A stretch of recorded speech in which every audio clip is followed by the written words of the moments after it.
Jai Ho, my dear students. I am Ratnakar Suryavanshi from SK Public School. In the last class, we have learned about the human resource as well as about human-made resource. Even we have learned that why resources are, especially natural resources, are distributed unequally over the earth. About that also we have learned in the last class. But even before the last class, we have learned about we have learned about resources, meaning of the resources, especially utility, and even I told you about value.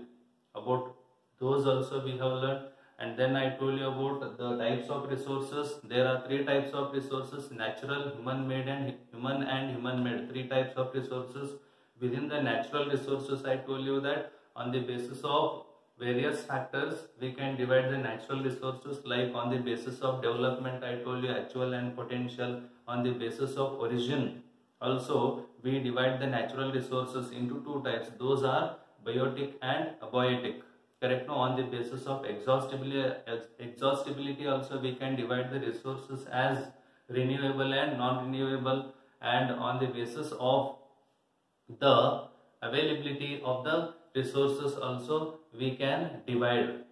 That also we have studied. Even I told you about ubiquitous and localized also we have learnt as a part of natural resource. And after this I told you about human resource, how human resource plays an important role. But before this, human made resource.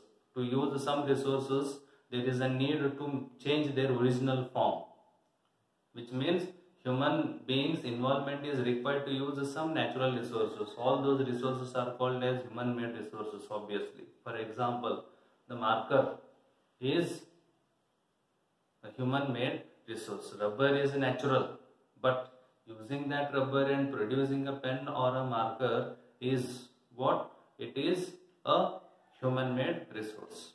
So, after that we learned about human resources. Why human resources is important? You know that educated, skilled people can make more and more resources, or can make best use of the nature. This is also we have studied in the last class. Today we will learn about conserving resources. Today we are going to learn about conserving, I mean how to protect, how to preserve the resources. About those we will study. See, in this first we will learn about resource conservation. Then what is resource conservation? See, resource conservation means using the resources carefully and giving them time to renew is called resource conservation. See, using the resources carefully, and giving them time to get renewed. Using them time to get renewed is called resource conservation. I mean, obviously we use the resources, correct? No, using the resources carefully, with great care, we have to use the natural resources, and giving them time to get renewed. Using the resources carefully, and also we need to give some time to the natural resources so that they could get renewed. This is what we call it as resource conservation. This is resource conservation. Then next one is sustainable development. Sustainable development means balancing the need to use resources, and also giving them, and also conserving them for the future. Balancing the need to use resources and also conserving them for the future, and also conserve them for the future generations. That is called sustainable development. We have to use the resources, but we have to balance the need of resources. We have to limit the use of natural resources, and so that they could be conserved, and so that our next generations could be used those resources. That is what called as sustainable development. And then see, after this we will learn about the principles of sustainable development.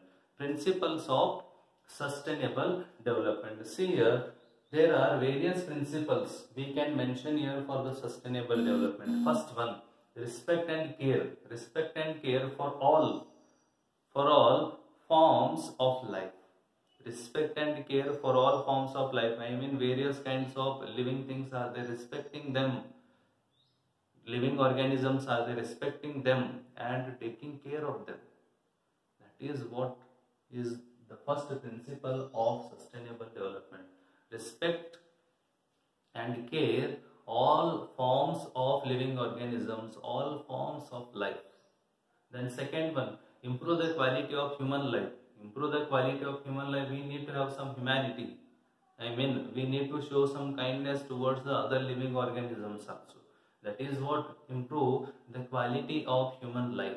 And third one, conserve the earth's vitality and diversity. We have to conserve the earth's vitality and diversity. I mean, uniqueness of the earth has to be maintained. Diversity also has to be preserved. Diversity of the earth also has to be preserved.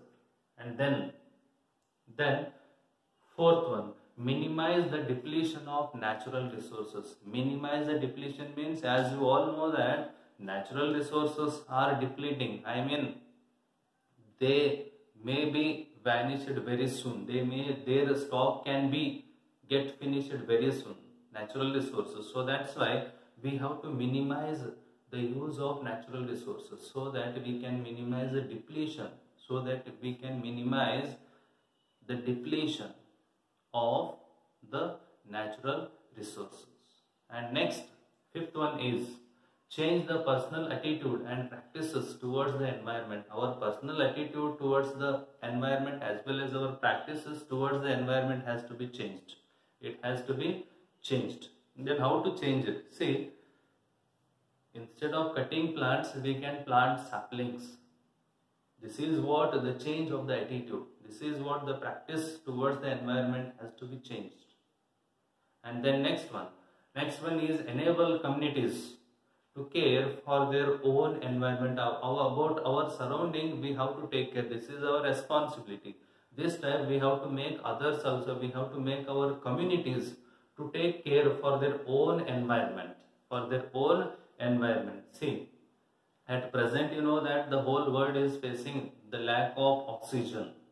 Right? Why? Because of the depletion of the forest, because of destroying, polluting or contaminating the environment. Who had contaminated? Human beings. We only have contaminated, so that's why we are facing the lack or the shortage, acute shortage of oxygen at present.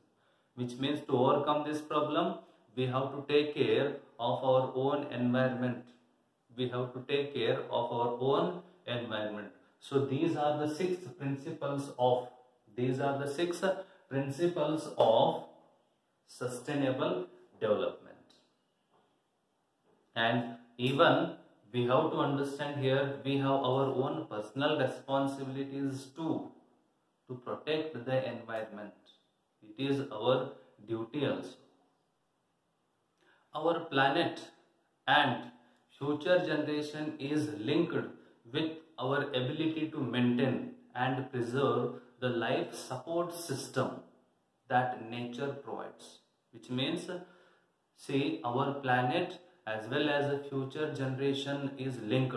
Our planet's protection as well as the future generation's protection is linked with our own ability to maintain and preserve the life support system or the ecosystem that the nature provides. Whatever the nature provided us, we have to protect it. We have to preserve it. We have to maintain it. Then only the earth can be preserved. Then only the future generations can live a happy life on this earth. And next one is duties to protect. Duties to protect our planet and people. Duties to protect our planet and people. All uses of renewable resources are sustainable. You know that all uses of renewable resources are sustainable. I mean, we have to give more concentration. We have to think about the use of renewable resources. because renewable resources are very important. They play a very important role in the sustainable development. Why? Because renewable resources means they can be get renewed easily. Within the lifespan of human, all those resources can be get renewed, so that there will not be a problem for the future generations.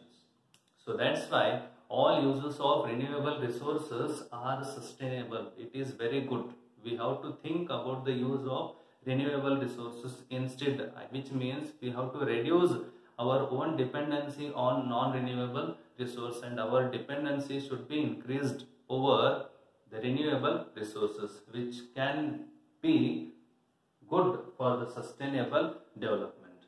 Then next one, the diversity of life on the earth is conserved. The diversity of life on this earth has to be conserved. It must be protected or preserved. Diversity, various kinds of animals, bird species, plant species, or the animal species has to be protected on this earth. This is what we call the diversity of the earth.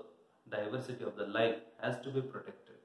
The next, or conserved. The next one, the damage to natural environmental system has to be minimized. The damage to the environmental system has to be minimized because of our own commercial activities. Because to lead luxurious life, human beings are maximizing the destruction of environment. The destruction of natural environment is, or the damage to the natural environment is increasing because of our own commercial activities, as well as because of humans' greediness to lead a luxurious life. So that damage to the environment, or that damage to the natural environment or environmental system has to be minimized, has to be reduced. So these are the three duties of each human beings to protect our planet and to protect our people, our next generations. So this is overall concept of the resources. Hope you have understood. Here the lesson resources ends. So in the next class we will take up another lesson. Thank you. Jai Hind.